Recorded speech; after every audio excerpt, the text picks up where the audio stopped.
Hello बच्चों, let's read this question. The question say that assertion A, silicon bonds are much weaker than silicon oxygen bonds. Reason are silicons form double bond with itself. इसके regarding यहाँ पर 4 option given है बच्चों. इन चारों में से correct को identify करना है. तो सबसे पहले समझेंगे बच्चों की कॉन्सेप्ट. की कॉन्सेप्ट होगा बच्चों properties of silicon. Properties of silicon. तो बच्चों अगर सिलिकॉन की बात करेंगे तो सिलिकॉन जो होता है इसका एटॉमिक नंबर 14 होता है. Electronic configuration 1s2 2s2 2p6 3s2 3p2 होता है. यानी थर्ड पीरियड का एलिमेंट है, इसलिए इसके पास 3d ऑर्बिटल भी होता है बच्चों, लेकिन उसमें इलेक्ट्रॉन 0 होते हैं. तो यानी इसका जो साइज होता है क्या होता है, लार्ज होता है. सिलिकॉन का साइज क्या होता है बच्चों, लार्ज होता है. Silicon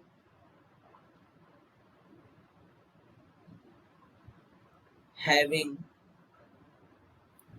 larger size. सिलिकॉन का साइज क्या होता है बच्चों, लार्ज होता है. तो अब क्या करेगा सिलिकॉन, कभी भी सिलिकॉन के बीच में डबल बॉन्ड का फॉर्मेशन नहीं कर सकता है, क्योंकि साइज लार्ज होने के कारण एक्सटेंट ऑफ ओवरलैपिंग नहीं हो पाएगा और बॉन्ड हो जाता है वीक, इजीली ब्रेक कर जाएगा.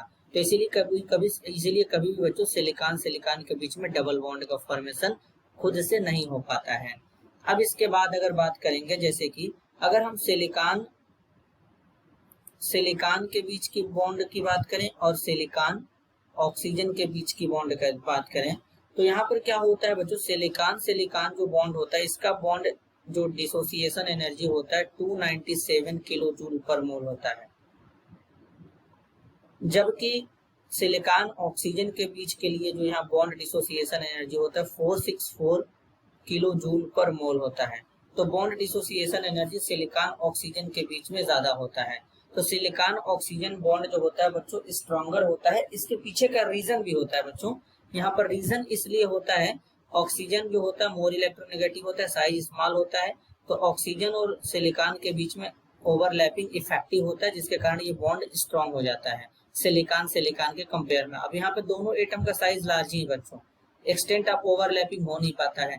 जबकि सिलिकॉन और ऑक्सीजन में एक्सटेंट ऑफ ओवरलैपिंग अच्छा खासा होता है, तो स्टेबिलिटी यहाँ पे बढ़ जाता है बच्चों. तो इसलिए सिलिकॉन कभी भी डबल बॉन्ड का फॉर्मेशन नहीं करेगा और सिलिकॉन ऑक्सीजन बॉन्ड स्ट्रॉन्गर होता है. सिलिकॉन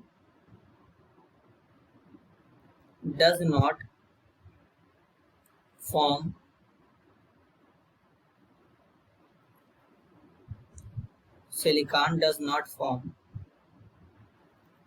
तो यहाँ पर ये सिलिकॉन बच्चों डबल बॉन्ड का फॉर्मेशन नहीं करता है. तो यहाँ पर लिखेंगे बच्चों इस तरीके से, सिलिकॉन डज नॉट फॉर्म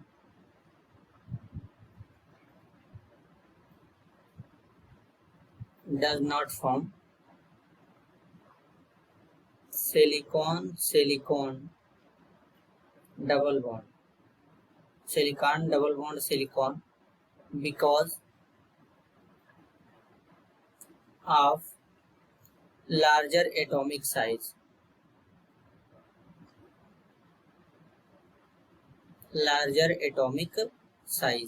तो बच्चों यहाँ पर जो एसर्शन है बोला गया silicon bond are much weaker than silicon oxygen bond, correct है. रीजन आर में बोला गया silicon form double bond with itself, बिल्कुल गलत है बच्चों, फॉर्मेशन नहीं कर पाता है. तो यहाँ पर करेक्ट आंसर क्या होगा बच्चों, if assertion is true but reason R is false. तो करेक्ट आंसर होगा option 3rd. This is your answer. I hope you understood it well. All the best.